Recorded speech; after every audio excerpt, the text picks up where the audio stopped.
everyone, this is Akash Kwani and welcome to Samarpan Techno School Biology YouTube channel. તમે જોઈ રહ્યા છો chapter number 2 સપુષ્પી વનસ્પતિમાં લિંગી પ્રજનન. આજે ભણીશું અમે લેક્ચર નંબર 5. લેક્ચર નંબર 4 સુધી આપણે પુષ્પના નર પ્રજનન અંગો અને માદા પ્રજનન અંગોની ડિટેલમાં વાત કરી. ત્યારબાદ આજનો જે ટોપિક છે એમાં છે પ્રજનનની પ્રક્રિયા. પરંતુ પ્રજનનની પ્રક્રિયા કઈ પ્રક્રિયા વડે થશે તો એને કહેવાય પરાગનયન. તમારા માટે મોસ્ટ આઈએમપી સવાલ ગુજરાત બોર્ડમાં પણ ઓકે કે પરાગનયન અને તેના પ્રકારો વર્ણવો. આ લેક્ચરની અંદર લેક્ચર નંબર 5 ની અંદર આપણે જીએચએસસીબી એટલે કે ગુજરાત બોર્ડનું પણ ભણીશું. એના સિવાય નીટ માટેના અગત્યના એક્ઝામ્પલ યાદ રાખીશું. ઓકે, આપણે જે એનસીઈઆરટી બુક ની અંદર આપેલું છે એને થોડુંક ડીકોડ કરીને આપણે વ્યવસ્થિત એને ગ્રાફ દ્વારા આપણે સમજવાનો પ્રયત્ન કરીશું. ઓકે, તમને આમાંથી કંઈક અલગ પણ લાગે પણ છતાં તમારે જે એનસીઈઆરટી પ્રમાણે આપેલું છે એ પ્રમાણે નામ નિર્દેશન કરીને જ તમારે સવાલના આન્સર લખવાના છે ગુજરાત બોર્ડ માટે. પરંતુ નીટ માટે તમારા કોન્સેપ્ટ અહીંયા ક્લિયર આપણે કરીશું. ચલો, સૌથી પહેલા આપણે વાત કરીએ વનસ્પતિમાં જો પ્રજનન થવું હોય તો એમાં પ્રજનન કોના વડે થશે? આપણને ખ્યાલ છે એમાં કોણ જવાબદાર હોય? નરજન્યુ અને માદાજન્યુ. ચલો, આ નરજન્યુ છે. નરજન્યુ એટલે કે કોણ? પરાગરજની અંદર રહેલા હોય એ. અને માદાજન્યુ એટલે કે કોણ? અંડકની અંદર ભ્રૂણ પુટની અંદર રહેલા હોય એ.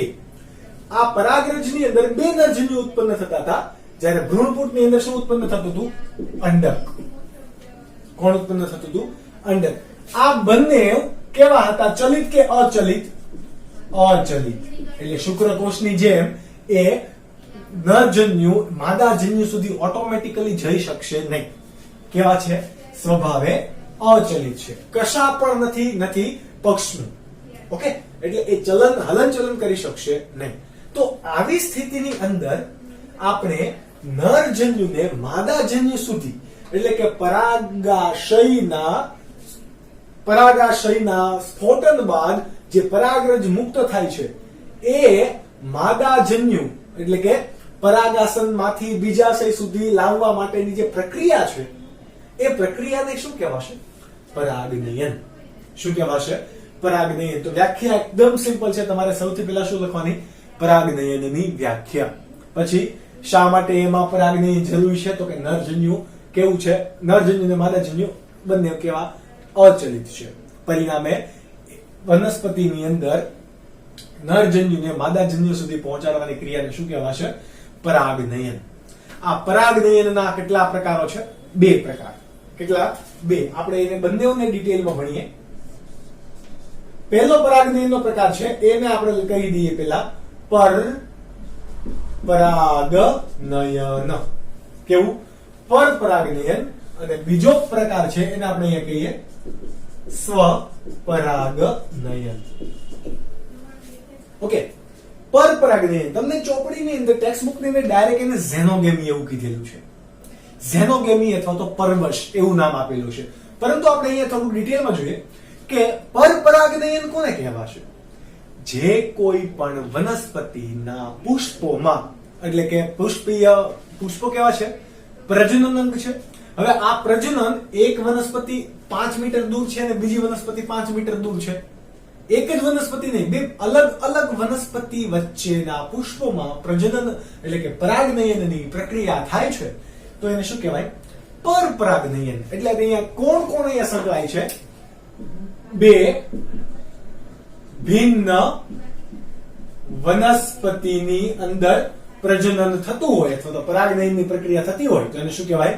પરપરાગનયન. જ્યારે સ્વપરાગનયનની અંદર એક જ વનસ્પતિમાં પ્રજનન અથવા તો પરાગનયનની પ્રક્રિયા થતી હોય એને શું કહેવાય? સ્વપરાગનયન. તો પોતામાં પરાગનયન કરે તો સ્વપરાગનયન. પોતે અને બીજા સાથે મળીને પરાગનયન કરે છે તો પરપરાગનયન. તો આ શું છે? Simple difference. હવે પરપરાગનયનના આપણે 2 પ્રકારની વાત કરીએ. કયા? તો એને આપણે અહીંયા ડિટેલમાં લખીએ. પહેલો છે ઝેનો ગેમી અને બીજો છે કોણ? એલોગેમી. આ તમને ઝેનોગેમી એટલે ગુજરાતીમાં પરવશ એવું નામ આપેલું હશે.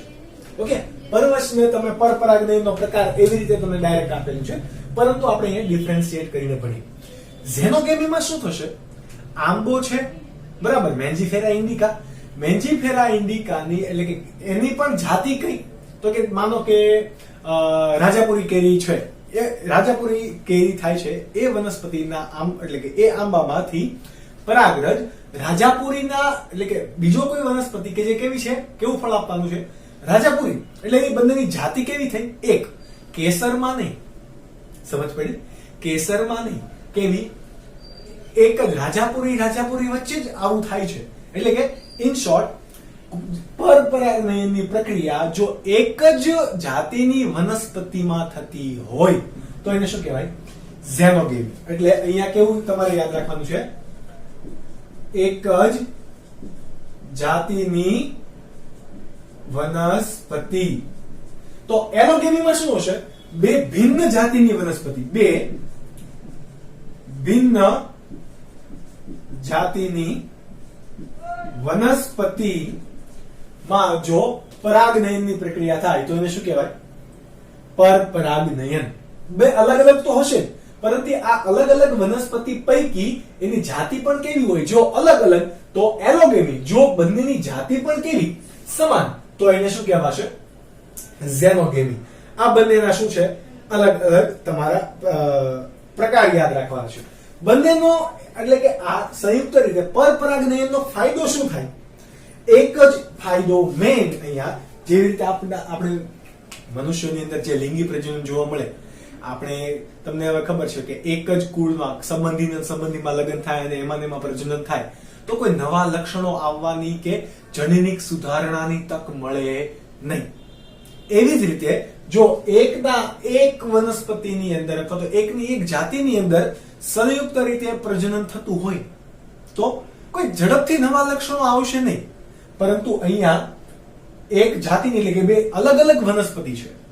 આપણે જેમ કે મનુષ્ય જાતિ છે ને, મનુષ્ય જાતિ બે અલગ અલગ, આપણે એને વાનર, ઇન શોર્ટ આને સમજવું હોય તો આપણે એને વાંદરા પ્રજનન કરી અલગ અલગ જાતિ થઈ ગયા તો કેવા પ્રકારનું? એલોગેમી. અને આ મનુષ્યની અંદર એટલે જાતિ કેવી? એકની એક, તો કેવી? ઝેનોગેમી. આ પ્રકારે પણ તમારે સમજી શકો, પરંતુ એના માટેના આ ચોક્કસ નામ છે ને આ વનસ્પતિ માટેના નામ છે. ઓકે, બંનેની અંદરથી ફાયદો શું થશે? તમને મેઇન ફાયદો થશે તો કે જનીનિક સુધારણાની તક મળે. એટલે કે સારા જનીનો વાળા જે બે વનસ્પતિ છે એના જન્યુની અંદર રહેલું જનીન પૈકી જે સારું છે બંને મિશ્રણ થઈને મળશે. એટલે કે અહીંયા જે કોઈ પણ નવી સંતતિ મળશે, નવી સંતતિ એ કેવી હશે? મિશ્ર લક્ષણયુક્ત હશે. કેવી? મિશ્ર લક્ષણયુક્ત હશે. જ્યારે સ્વપરાગનયનની અંદર આવું થશે નહીં. આ તમે ચેપ્ટર નંબર 5 ધોરણ 12 ને આધારે પણ તમે સમજી શકો કેમ આવું થશે, કેમ આવું નહીં થાય. તો આપણે એમાં જન્યુનું વહન એવું બધું ભણી ગયા ચેપ્ટર નંબર 5 ની અંદર, બરાબર. જનીન કઈ રીતે વહન પામશે એ પણ ભણી ગયા અને તમે એ માટેના ઘણા બધા એમસીક્યુઝ પણ સોલ્વ કર્યા હશે. ઓકે, તો આ વાત છે પરપરાગનયનની. હવે જે મેઇન ટોપિક છે અને થોડું ડિટેલમાં તમને પૂછાય છે એ કોણ છે? સ્વપરાગનયન. સ્વપરાગનયન એટલે કોણ? એક જ વનસ્પતિમાં પ્રજનન થતું હોય તો એને શું કહેવાશે? સ્વપરાગનયન. તમારે અહીંયા જાતિ વાતિ કઈ યાદ રાખવા નથી, એક જ વનસ્પતિ. શું? એક જ વનસ્પતિ. તો આ તમારે પરપરાગનયન છે. જે કોઈ પુષ્પ છે, સમજો આ કોઈ પુષ્પ છે, આવું પુષ્પની અંદર સ્ત્રી કેસર પણ છે અને પુંકેસર પણ છે. તો આમાં કેવું પ્રજનન થશે? આમાં આમાં પરપરાગનયન થઈ શકે કે સ્વપરાગનયન થઈ શકે? વધારે ચાન્સ કોના રહી? તો કે વધારે ચાન્સ તો સ્વપરાગનયનના જ રહી. પણ હવે સમજો કે ફક્ત કોઈ આવું વનસ્પતિનું પુષ્પ છે, આવું અથવા તો આવું. એટલે કે કાં તો વનસ્પતિમાં સ્ત્રી કેસર છે, કાં તો વનસ્પતિમાં પુંકેસર છે. આમાં સ્વપરાગનયન થઈ શકે? એ કોઈ વનસ્પતિ, કોઈ એવી વનસ્પતિ કે ફક્ત એની અંદર બધા સ્ત્રી પુષ્પો જ છે, એટલે કે માદા પુષ્પો જ જોવા મળે છે, નર પુષ્પો એમાં નથી જોવા મળતા, તો એની અંદર સ્વપરાગનયન થાય? તો કે ના થાય. એટલા માટે પરપરાગનયન માટે તમે શું યાદ રાખશો? હજુ માત્ર એક લિંગી પુષ્પમાં જ શું જોવા મળે? પરપરાગનયન જોવા મળે. અહીંયા કોઈ પોતે પુષ્પ પોતાના પુષ્પનું સ્વપરાગનયન કરી શકશે નહીં. એટલા માટે હંમેશા એક લિંગી પુષ્પની અંદર શું થશે? પરપરાગનયન. પરંતુ હવે કોઈ વનસ્પતિ છે કે જેની અંદર આ રહ્યું એનું સ્ત્રી કેસર, બરાબર, આ શું છે? એના પુંકેસર. બંને છે સ્ત્રી કેસરમાં, સોરી, પુષ્પની અંદર સ્ત્રી કેસર અને પુંકેસર બંને છે. તો પુંકેસરની પરાગરજ ડાયરેક્ટ અહીં આવી ગઈ સ્ત્રી કેસરના પરાગાસન પર. તો કયું શક્ય છે? સ્વપરાગનયન શક્ય છે. પરંતુ આપણે અહીંયા લિમિટ શું યાદ રાખવાની? કે હંમેશા સ્વપરાગનયન માટે સ્ત્રી કેસર અને પુંકેસર ની પરિપક્વતા સાથે થવી જોઈએ. દ્વિલિંગી પુષ્પની અંદર, કોની અંદર પાછું યાદ રાખશો તમે? દ્વિલિંગી પુષ્પની અંદર સ્ત્રી કેસર અને પુંકેસરની પરિપક્વતા સાથે થવી જોઈએ. જો બંને સાથે પરિપક્વ થાય છે તો જે સમયે આ પરાગાશય પરાગરજનું સ્ફોટન કરશે એ જ સમયે સ્ત્રી કેસરનું પરાગાસન એ પરાગરજ ગ્રહણ કરવા માટે સક્ષમ બને છે, એટલે કે પરિપક્વ બને થયા છે. એને આપણે શું કહીશું? આ રીતે એને સમજીશું કે પરાગાશય જે સમયે સ્ફોટન કરે એ જ સમયે પરાગાસન પરાગરજ ગ્રહણ કરવા માટે સક્ષમ છે. તો અને માત્ર તો જ સ્વપરાગનયન એ પુષ્પની અંદર થઈ શકે. અને આવું જો પુષ્પની અંદર પરાગનયન થતું હોય તો કોઈ નવા લક્ષણો સંતતિમાં આવતા નથી. એટલે કે અહીંયા જનીનિક સુધારણાની અહીંયા તક રહેતી નથી. એટલે આ બંને શું છે? એના વિવિધ પ્રકાર. આવું સામાન્ય રીતે ક્યાં જોવા મળે? તો કે 3 કુળ તમારે યાદ રાખવાના છે. સ્વપરાગનયન કોની અંદર જોવા મળે? તો અહીંયા આપણે ઉદાહરણ તરીકે યાદ રાખીએ.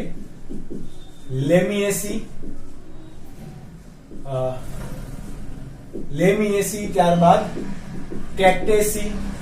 લેમિએસી છે, કેક્ટેસી, આ બધા કુળની અંદર શું જોવા મળશે? સ્વપરાગનયન. હજી તમારે એક ઉદાહરણ તરીકે યાદ રાખવું હોય તો લેમિએસી પછી એપીએસી પણ યાદ રાખીશું. આ ત્રણેય શું છે?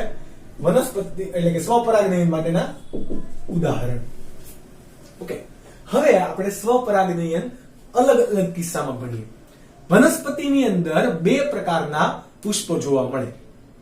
જે વનસ્પતિમાં પુષ્પો એ આમ ખીલે છે, એટલે કે જમીનની ઉપર રહીને આમ ખીલે છે, એવા પ્રકારના પુષ્પોને શું કહેવાશે? હવાઈ પુષ્પો. એટલે કે વાતાવરણની અંદર આ પુષ્પો ખીલે છે. પુંકેસર અને સ્ત્રી કેસર આપણે જેના જોઈ શકીએ છીએ એવા પુષ્પોને શું કહેવાય? હવાઈ પુષ્પો. જેમાં ખીલન થતું નથી, કે જેમાં પુષ્પ ખીલતું નથી, અથવા તો સ્ત્રી કેસર કે પુંકેસર આપણે જોઈ શકતા જ નથી, એવા પ્રકારના પુષ્પોને શું કહેવાશે? સંવૃત્ત પુષ્પો. શું કહેવાય? હવાઈ પુષ્પો અને સંવૃત્ત પુષ્પો. તો 2 પ્રકાર પડશે અહીંયા. આપણે અહીંયા થોડું ડિફરન્શિએટ કરી દઈએ, એટલે કે જેનાથી બંને અલગ અલગ તમે પાડી શકો. ચલો, હવાઈ પુષ્પોમાં શું હોય? શું કહી શકો તમે? તો કે હવાઈ પુષ્પોની અંદર તો આવી રીતે પુષ્પોની અંદરથી પરાગાસન અને પરાગરજ આપણે સિમ્પલી જોઈ શકતા હોય. એટલે કે પુષ્પો કેવા છે? ખીલેલા. આપણે કઈ બીજું લખવું હોય તો સિમ્પલી લખીએ ખીલેલા પુષ્પો. અને આ બાજુ શું હશે? સુષુપ્ત પુષ્પો, કે જે ખીલ્યા નથી. જે પુષ્પો ખીલ્યા નથી એ કઈ અવસ્થામાં હોય? કલિકા અવસ્થામાં રહેલા હોય. હવે સમજો જો પુષ્પો ખીલેલા છે તો એની અંદર સ્વપરાગનયન થશે, પણ કેવી રીતે થશે? એક વનસ્પતિ હોય સોરી પરાગાશય અને પરાગાસન કેવા હશે? ખુલ્લેલા જ હોય. અને આની અંદર પરિપક્વતા કેવી હોય? એક સાથે દેખાડે. જે સમયે પરાગાશયમાંથી પરાગરજનું સ્ફોટન થાય છે, એટલે કે પુંકેસર જે સમયે પરિપક્વ બને એ જ સમયે સ્ત્રી કેસરનું પરાગાસન એ પરાગરજ ગ્રહણ કરવા માટે સક્ષમ બને છે, તો એને શું કહેવાશે?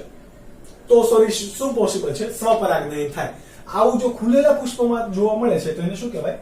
હવાઈ પુષ્પો. હવાઈ પુષ્પોમાં તમારે શું મેઇન યાદ રાખવાનો કે અહીંયા સહપક્વતા હોવી જોઈએ. શું હોવી જોઈએ? સહપક્વતા હોવી જોઈએ. ઉદાહરણ તરીકે તમારે યાદ રાખવું હોય તો કોની અંદર યાદ રાખશો? તો કે બારમાસી છે. કેટલી માસી? 12 માસીને તમે અહીંયા ઉદાહરણ તરીકે યાદ રાખશો. ત્યારબાદ હજુ છે ગુલબાસ.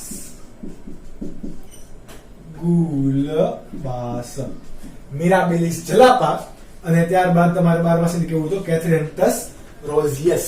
ઓકે, આવી રીતે તમને ઇંગ્લિશ કે સાયન્ટિફિક નામ પૂછે તો, પરંતુ નીટ માટે પણ તમને બેઠા ગુજરાતીમાં નામ પૂછે. કેથરેન્થસ રોઝિયસ અને મિરાબિલિસ જલાપા. ત્યારબાદ સંવૃત પુષ્પની અંદર, પુષ્પની અંદર બહાર સૌથી શું છે? કલિકા. શું છે? આ પુષ્પ છે, પરંતુ પુષ્પ ખીલતું જ નથી. પુષ્પ ખીલતું નથી તો એની અંદર અહીંયા જે આ છે ભાઈ સ્ત્રી કેસર અને પુંકેસર, એમાં પરાગરજને બહાર જવાનો કોઈ ચાન્સ જ છે નહીં. હવે ગમે ત્યારે આ એક સમયે પરાગાશય જે સમયે પરાગરજનું સ્ફોટન કરે છે તોય એક પરાગરજ તો બહાર વહી જવાની નથી. પછી ભલે ને 2-3 મહિના પછી પણ જ્યાં સુધી પરાગરજ જીવંત રહી શકે ત્યાં સુધી. થોડા સમય બાદ પરાગાસન જો ગ્રહણશીલ બને તો પણ અહીંયા સ્વપરાગનયન થઈ શકે, કારણ કે બહારથી કોઈ અન્ય ઘટક આવવાનો નથી અને અંદરના ઘટકો ક્યાંય બહાર જવાના નથી. એટલા માટે આવા ઢંકાયેલા પુષ્પોને બીજું શું કહેવાય? સંવૃત પુષ્પો. શું કહેવાય? સંવૃત પુષ્પો. એટલે કે અહીંયા શું થશે? હવાઈ પુષ્પોની સરખામણીએ અહીંયા તમારે યાદ રાખવાનું કે બીજ ઝડપથી બને. બીજ નિર્માણ કેવું થશે? ઝડપથી. હવે આપણે એવા પણ ઉદાહરણો યાદ રાખીશું કે જેમાં હવાઈ પુષ્પો પણ જોવા મળે છે અને સંવૃત પુષ્પો પણ જોવા મળે. કોને કોને યાદ રાખીશું? તો કે વાયેલા, અબૂટી અને કેમોલિના. એમાંથી તમારે એક્ઝામ્પલ પૂછશે આ કેમોલિનાનું. કોનું? કેમોલિનાનું. આ કેમોલિનાની ખાસિયત શું છે કે એની અંદર હવાઈ પુષ્પો પણ જોવા મળે અને સંવૃત પુષ્પો પણ જોવા મળે. કઈ રીતે? તો જે પણ ભૂમિગત ભાગ હશે, બરાબર, ભૂમિગત ભાગ છે એમાં ગાંઠા મૂળી અથવા તો મૂળ પર ઉત્પન્ન થાય છે. કોણ? સંવૃત પુષ્પો. ક્યાં ઉત્પન્ન થાય? કેમોલિનાની અંદર મૂળ અથવા તો ભૂમિગત ગાંઠા મૂળીમાંથી શું ઉત્પન્ન થાય? સંવૃત પુષ્પો. જ્યારે હવાઈ પુષ્પો ક્યાંથી ઉત્પન્ન થશે? હવાઈ પુષ્પો તો કે જે પ્રકાંડનો ભાગ પ્રરોહ તંત્રમાં આવેલો છે ત્યાંથી, એટલે કે હવાઈ શાખા પરથી આકર્ષક પુષ્પો કે જે દલપત્ર આકર્ષક જેના હશે એ ભાગ, તો એને શું કહેવાશે? હવાઈ પુષ્પો. ઓકે, તો આ વાત હતી સ્વપરાગનયન અને પરપરાગનયનની. સ્વપરાગનયનની અંદર આ બે અલગ અલગ પુષ્પો જોવા મળ્યા આપણને. હવે આ બંને જુઓ, તમારો હજી એક પ્રશ્ન અહીંયાથી થાય કે આ હવાઈ પુષ્પો અને સંવૃત પુષ્પો ક્યાં થયું? એક જ પુષ્પમાં થયું કે અલગ અલગ પુષ્પમાં થયું? તો કે એક જ પુષ્પમાં થયું કે નહીં? તો આ પ્રકારને શું કહેવાશે? એક આ બાજુનું તમે વિડિયો પોઝ કરીને નોટ ડાઉન કરી શકો, because now I will remove this. Okay,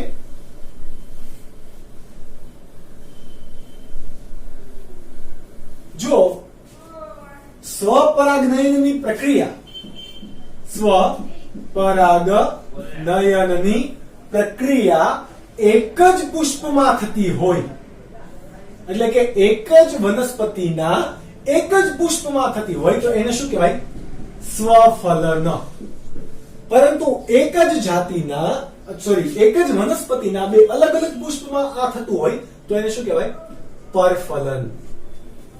શું કહેવાશે? પરફલન. ઇંગ્લિશમાં તમારે એને નામ આપવા હોય તો આને કહેવાશે ઓટોગેમી. શું કહેવાય? ઓટોગેમી. ત્યારબાદ જે પરફલન છે એને શું કહેવાય? ગૈટેનોગેમી. ગૈટેનોગેમી. ઇંગ્લિશ નામને યાદ રાખવાના છે બીકોઝ નીટના પેપરમાં ઇંગ્લિશ નામ પણ પૂછાય છે. તો આ ગૈટેનોગેમી, ઓટોગેમી યાદ રાખવાનું છે. હવાઈ પુષ્પો, સમૃદ્ધ પુષ્પોને શું કહેવાય? જે પુષ્પો સમૃદ્ધ પ્રકારના હશે એને શું કહેવાશે? ક્લિસ્ટોગેમી. ઘણા બધા સવાલ આ ક્લિસ્ટોગેમીના હશે. તમે મટીરીયલ સોલ્વ કરશો એટલે એમાંથી ક્લિસ્ટોગેમી એવું કરીને બહુ બધા તમને ક્વેશ્ચન્સ આપેલા હશે તો એ પણ તમારે યાદ રાખવાના છે.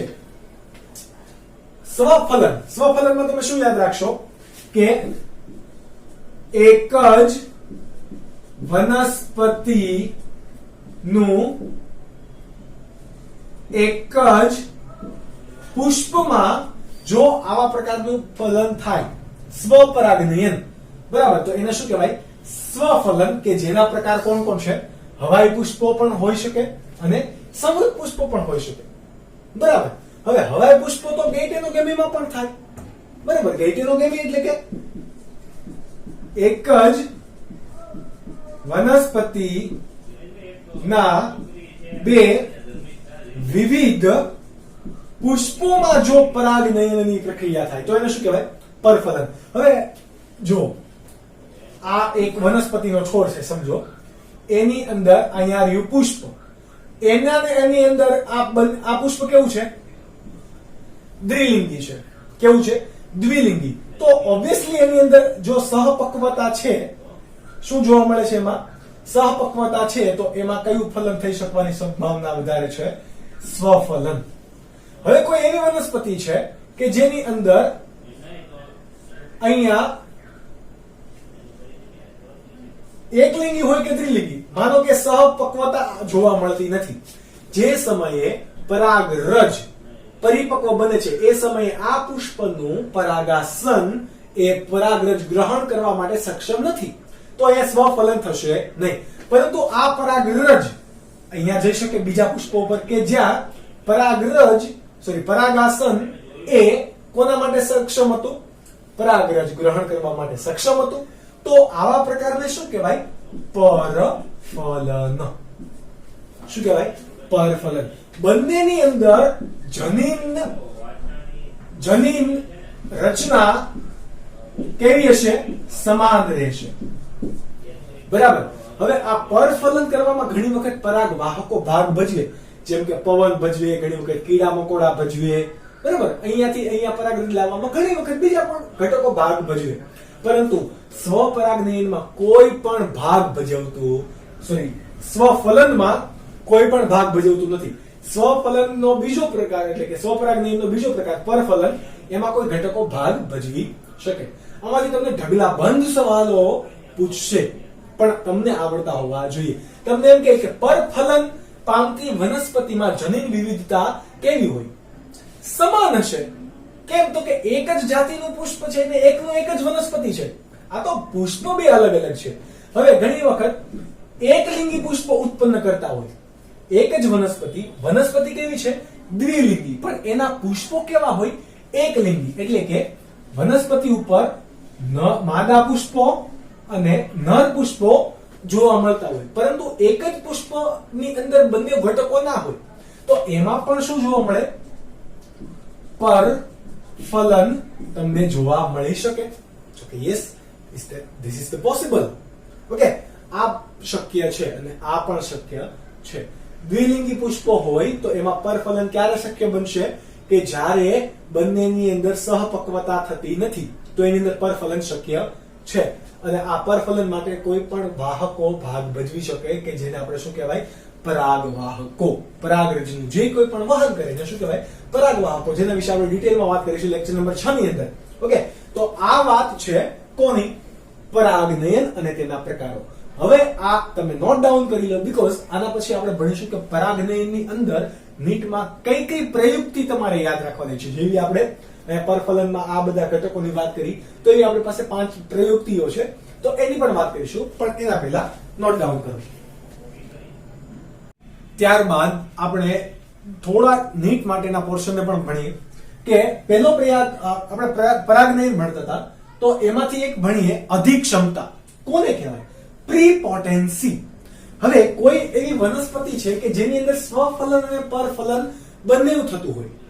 કેવું, સ્વફલન અને પરફલન, સોરી, સ્વપરાગનયન અને પરપરાગનયન બંને થતું હોય, એના કેસની અંદર શું જોવા મળશે, અધિક્ષમતા.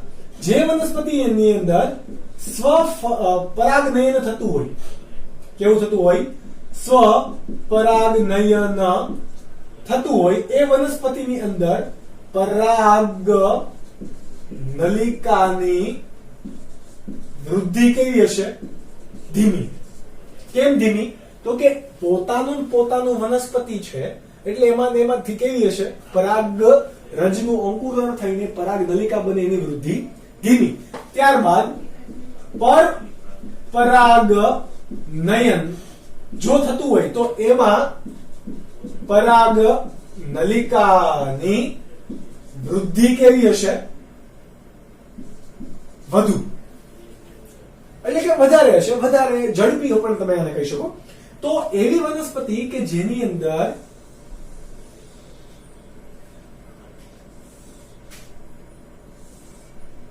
સ્વફલન અને પરફલન બંને થયેલું છે, એટલે કે પરાગરજની તો આંખો તો છે નહીં. ઓકે, એક વનસ્પતિ કે જેની અંદર સ્વફલન પામીને આવેલી પરાગરજ પણ ક્યાં બેસી છે, સોરી, સ્વપરાગનયન થઈને આવેલી પરાગરજો પણ ક્યાં બેઠેલી છે, ક્યાં, તો કે પુષ્પના પરાગાસન પર. અને પરપરાગનયન એટલે કે કોઈ અન્ય વનસ્પતિમાંથી આવેલી આ પરાગરજો પણ ક્યાં બેઠેલી છે, પરાગાસન પર. બે પૈકી હવે આ બંનેમાં શું થશે, હરીફાઈ, કોમ્પિટિશન. બે પૈકી હમણાં આપણે કીધું કોની પરાગ નલિકાની વૃદ્ધિ ઝડપી હશે, આ બ્લુ વાળી. કેમ, તો કે એ પરપરાગનયન થઈને આવેલી છે, જ્યારે એની કમ્પેરિઝનમાં સ્વપરાગનયન થયેલાની પરાગ નલિકાની વૃદ્ધિ કેવી હશે, ઓછી. જ્યાં સુધી અન્ય પરાગ નલિકા અહીંયા આવે ત્યાં સુધી પરપરાગનયન થઈને આવેલી પરાગરજની પરાગ નલિકા અંડકમાં જઈને બેવડું ફલન કરી પણ લે. બરાબર, એટલા માટે અહીંયા હરીફાઈ થાય છે. અને એવી વનસ્પતિની અંદર જો એમાં આવું કોમ્પિટિશન જોવા મળે તો એ પ્રકારને શું કહેવાય, અધિક્ષમતા. વ્યાખ્યા આપવી હોય તો પરાગનયન પામેલ પરાગ નલિકાની અંડકમાં પહોંચે, કેવી, પરાગનયન પામેલ પરપરાગનયન પામેલ પરાગરજની પરાગ નલિકા અંડકમાં જો સ્વપરાગનયન પામેલ પરાગરજની પરાગ નલિકા કરતા વહેલી પહોંચે છે તો એ પ્રકારને શું કહેવાય, અધિક્ષમતા. ક્યાં જોવા મળે આવું, દ્રાક્ષના કેસની અંદર, ત્યારબાદ સફરજનમાં પણ આમાં શું જોવા મળે, અધિક્ષમતા. ત્યારબાદ આપણા પાસે બે અન્ય કેસ પણ છે, એનો પણ યાદ રાખીએ. તો કે શિંબી કુળની વનસ્પતિ આપણને ખ્યાલ છે. શિંબી કુળ એટલે કે કોણ, શિંબી કુળ એટલે કઠોળ વર્ગની વનસ્પતિ, લેગ્યુમિનોસી કુળ પણ એને તમે કહી શકો. તો શિંબી કુળની અંદર શું થાય, તમને કયા પ્રકારનું પુષ્પ જોવા મળે, શિંબી કુળની અંદર વનસ્પતિ કે જેમાં કલિકાંતર વિન્યાસ કેવો હોય, પતંગિયા કલિકાંતર વિન્યાસ હોય. એટલે કે કલિકા અવસ્થાની અંદર આવું હશે, સૌથી બહાર બધા જ દલપત્રોને ઢાંકતું ધ્વજક હોય, ત્યારબાદ એની અંદર પક્ષક હોય અને એની અંદર નવતલ કે આવી રીતે જે જોડાયેલું હોય. એમાં પુષ્પ પરિપક્વ થઈને પુષ્પ ખીલે છતાં પણ આ નવતલ છે એ ક્યારેય ખીલતું નથી. ખીલે નહીં એટલે અહીંયા સ્ત્રી કેસર હોય અને પુંકેસર હોય એ અંદર ને અંદર રહી જાય છે. એટલે અહીંયા વિશિષ્ટ પ્રકારનું સંવૃત પુષ્પતા જોવા મળે છે. કોની અંદર? શિંબીકુળની અંદર શું જોવા મળે? વિશિષ્ટ પ્રકારની સંવૃત પુષ્પતા. પરિણામે શું જોવા મળે? શિંબીકુળની વનસ્પતિમાં સ્વફલન. જ્યારે જ્યારે પણ આવું જોવા મળશે તો એમાં હંમેશા શું જોવા મળે? સ્વફલન જોવા મળશે. સમજ પડી ગઈ? ત્યારબાદ એકદળી વનસ્પતિ હોય. કેવી? એકદળી વનસ્પતિ જેમ કે ઘઉં, મકાઈ, તો આ બધાની અંદર કલિકા અવસ્થામાં જ પરાગનયન થઈ જાય.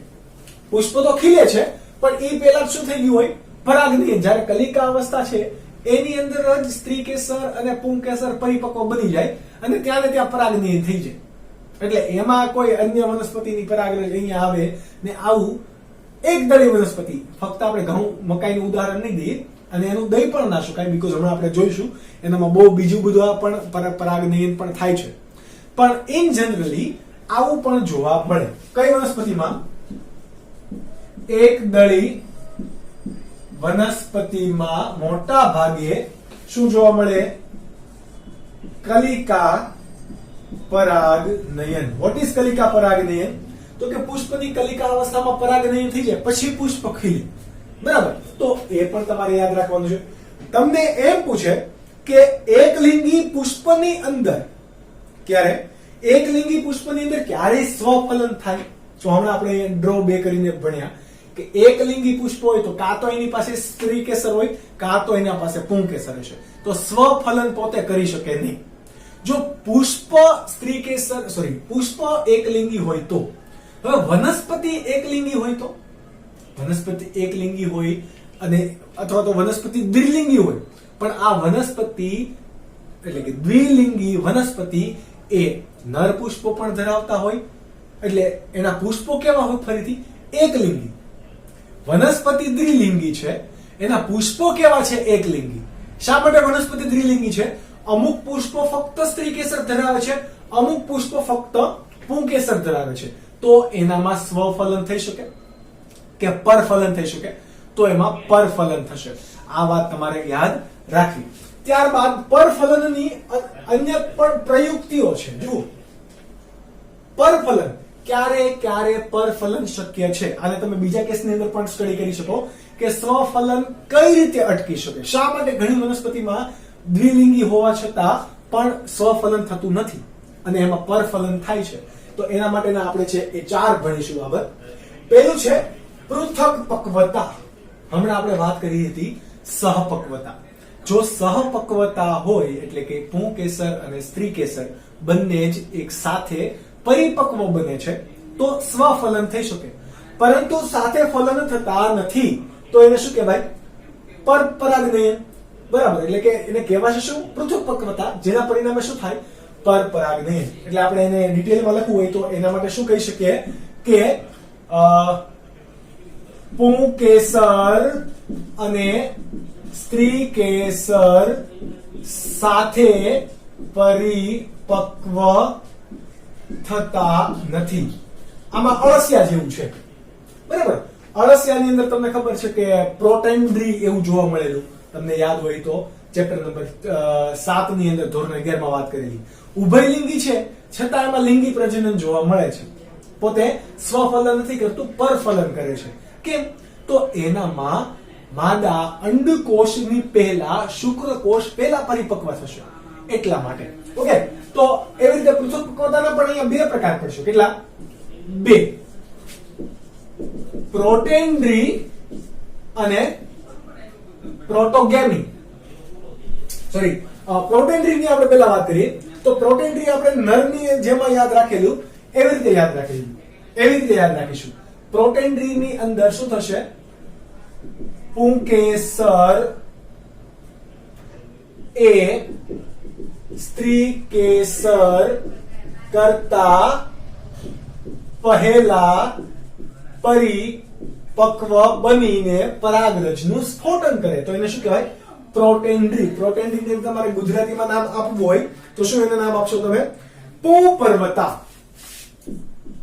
પુંપૂર્વતા. અને બીજો પ્રકાર છે, બીજો પ્રકારનું નામ શું છે? તો કે પ્રોટોગેમી. પ્રોટોગેમીને તમે બીજું નામ આપવું હોય તો સ્ત્રી પૂર્વતા. એના નામ ઉપરથી ને તમે કહી શકો કે જો સ્ત્રી કેસર એ પુંકેસર કરતા વહેલા પરિપક્વ બનતું હોય તો એને શું કહેવાય છે? આપણે અહીંયા લખી પણ દઈએ કે સ્ત્રી કેસર એ પુંકેસર કરતા પહેલા પરિપક્વ બને તો એને શું કહેવાય? પ્રોટોગેમી. હવે તમે શું યાદ રાખશો? એમના ઉદાહરણો. પ્રોટોગેમી ની અંદર કોના કોના ઉદાહરણ યાદ રાખશો તમે? સૂર્યમુખી અને પામ્સ. બરાબર. સૂર્યમુખી, બીજું છે પામ. બરાબર. આપણે પામ ઓઇલ એવું બધું ખાઈએ છીએ તો એ વનસ્પતિ કઈ? પામ. ત્યારબાદ છે સ્વયંવંદ્યતા. બધું જ છે બરાબર. પરાગનયનની પ્રક્રિયા પણ થાય છે પરંતુ ફલન થઈને બીજનું નિર્માણ થતું જ નથી. બીજનું નિર્માણ ના થાય તો ભાઈ એ કેવું છે? વંધ્ય છે. એટલે એને શું કહેવાય? Self fertility. બધી જ પ્રક્રિયા પરાગનયન પણ થાય છે પરંતુ જે રીતે મનુષ્યની અંદર પ્રજનન થાય છે, પ્રજનનની ક્રિયા કરે છે, છતાં પણ બચ્ચું એટલે કે ગર્ભાશયની અંદર બાળક અથવા તો ગર્ભનું નિર્માણ થતું નથી તો એને શું કહીએ આપણે? વંધ્ય. ઓકે, તો એવી રીતે અહીંયા પણ છે સેલ્ફ ફર્ટિલિટી ને કહેવાશે. શું કહેવાશે? Self fertility. ત્યારબાદ આપણા પાસે ત્રીજું છે વિષમ પરાગવાહિની. કેવી? વિષમ પરાગવાહિની. ઇંગ્લિશમાં શું કહીશું? હેટ્રોસ્ટેલી. એટલે કે પરાગવાહિનીની લંબાઈમાં વિવિધતા. વિષમ પરાગવાહિની. હવે કોઈ પુષ્પની અંદર સફલન માટે આ સ્ત્રી કેસર છે અને પુંકેસર અહીંયા રહી ગયા છે. જુઓ તો આની અંદર ક્યારે સ્વપરાગનયન થઈ શકે? તો કે ના થઈ શકે. કેમ? તો કે ભાઈ પરાગ વાહિનીની લંબાઈ કેવી છે? અલગ અલગ. કોના કરતા? આના તંતુ કરતા. લંબાઈ કેવી છે? અલગ અલગ. એટલે કે આ તો આપણે એક સ્ત્રી કેસરની વાત કરી પરંતુ આના સિવાય વધારે પણ સ્ત્રી કેસર જોવા મળે. એટલે કે બહુ સ્ત્રી કેસરી પુષ્પની અંદર પણ પરાગ વાહિનીની લંબાઈ કેવી હોય? અલગ અલગ હોય તો પરપરાગનયન જ એક માત્ર ઓપ્શન રહે. ત્યારબાદ છે અનાત્મ પરાગણતા. અનાત્મ પરાગણતા એટલે કે આપણે ઇંગ્લિશમાં એને કહીશું હેરકોગેમી. બરાબર. હવે પુંકેસર અને સ્ત્રી કેસર બંને છે પુષ્પની અંદર. એટલે કે દ્વિલિંગી પુષ્પ છે પરંતુ એ બંને વચ્ચે શું છે? ભૌતિક અવરોધ. શું છે? ભૌતિક અવરોધ. પુંકેસર પણ છે, સ્ત્રી કેસર પણ છે પરંતુ પુંકેસરની પરાગરજ એ સ્ત્રી કેસર પર આવી જ નથી શકતી. બંને સાથે પરિપક્વ બને તો પણ નથી આવી શકતી. કેમ? તો કે બંને વચ્ચે કઈ ફિઝિકલ રેઝિસ્ટન્સ છે અથવા તો ફિઝિકલ અવરોધ છે કે જેના કારણે આપણે મનુષ્યની અંદર આપણે જે ભૌતિક અવરોધ આપણે યુઝ કરીએ છીએ. ઓકે, પરંતુ અહીંયા કઈ એવું છે નહીં. અહીંયા ભૌતિક અવરોધ કુદરતી રીતે છે જેના પરિણામે સ્વપરાગનયન ન થતા શું થશે? પરપરાગનયનની પ્રક્રિયા થશે. તો આટલી બાબત તમારે યાદ રાખવાની છે નીટ માટે અને આના ઇંગ્લિશ નામ પણ યાદ રાખવાના: પ્રીપોટેન્સી, ડિકોગેમી, સેલ્ફ ફર્ટિલિટી, હેટ્રોસ્ટાઇલી અને હેરકોગેમી. આ વસ્તુ તમે નોટ ડાઉન કરી લો. મળીશું ફરીથી લેક્ચર નંબર 6 ની અંદર. ત્યાં સુધી bye bye and take care.